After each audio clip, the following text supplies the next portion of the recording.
గద్దరన్న మూడో వర్ధంతి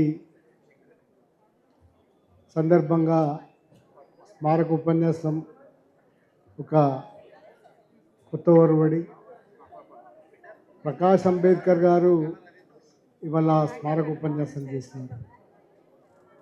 నిజానికి గద్దరన్న వారసత్వాన్ని కొనసాగించడం అంటే ఆయన చివరి పాటలో దండం పెడతాను నీ పక్కనే నేను ఆయన చివరి పాటలో కోరుకున్నట్టుగా జ్ఞాపకాలు స్మృతులే కాకుండా ఆయన చారిత్రక వారసత్వాన్ని భద్రపరచాల్సి ఉన్నది. ప్రభుత్వం హామీ పడ్డది కానీ ఇప్పటివరకు ఏదీ చేయలేదు.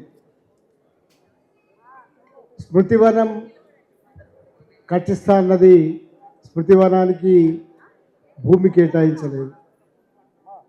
ఆ తర్వాత ఒక మ్యూజియం లాంటిది ఏర్పాటు చేస్తా అన్నది అది చేయలేదు. ఇప్పటికున్న అంబేద్కర్ విగ్రహం దగ్గర అది ఫోటోలు దిగడానికి చాలామంది చూస్తున్నారు తప్ప అక్కడ ఉన్న మ్యూజియంను కూడా ఏర్పాటు చేయలేదు.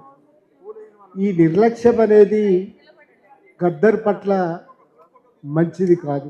ఎందుకంటే గద్దరన్న ఇంతకుముందు అన్నట్టుగానే చివరిలో ఒక నిరసనకారుడిగా మార్పుకు ఉపయోగపడ్డ మనిషి.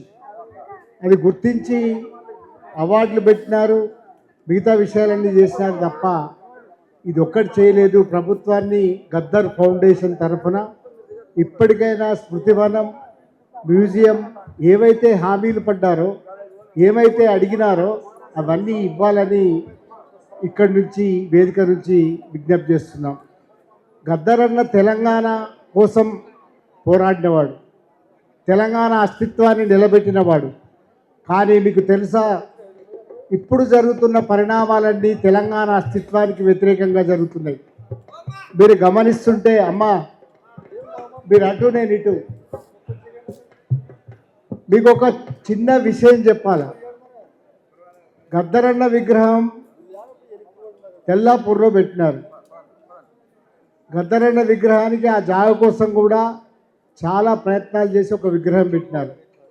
మన్ననూరులో కూడా సంస్థ, ఒక ప్రైవేట్ సంస్థలో లేకపోతే ప్రజా సంస్థ ఒకటి మన్ననూరులో పెట్టినారు.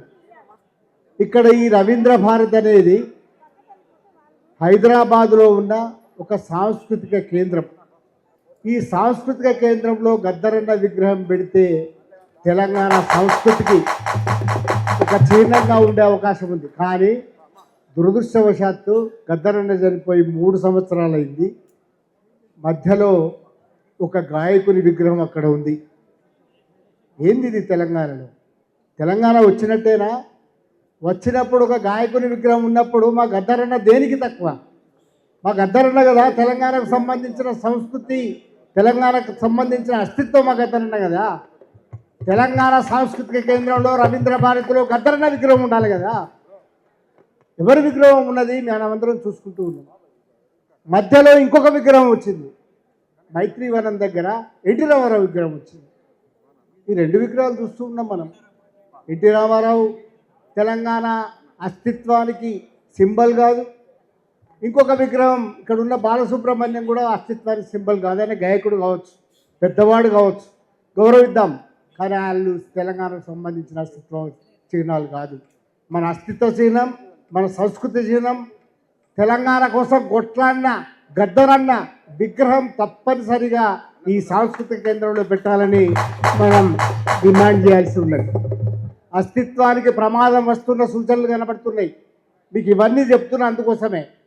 ఓదిక్కు ఈ విగ్రహం పెడతారు, ఆ విగ్రహాన్ని వద్దంటే ఊరుకోరు.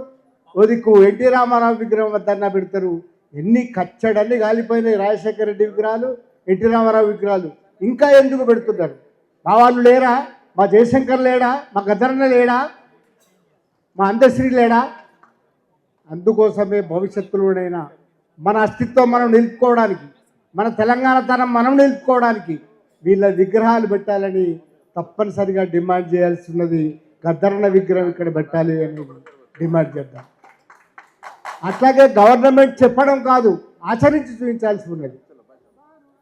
మ్యూజియం అంటారు, పెట్టారు. గద్దరాన్ని ఎట్లా కాపాడుకుంటాం? వారసత్వాన్ని ఎట్లా నిలుపుకుంటాం?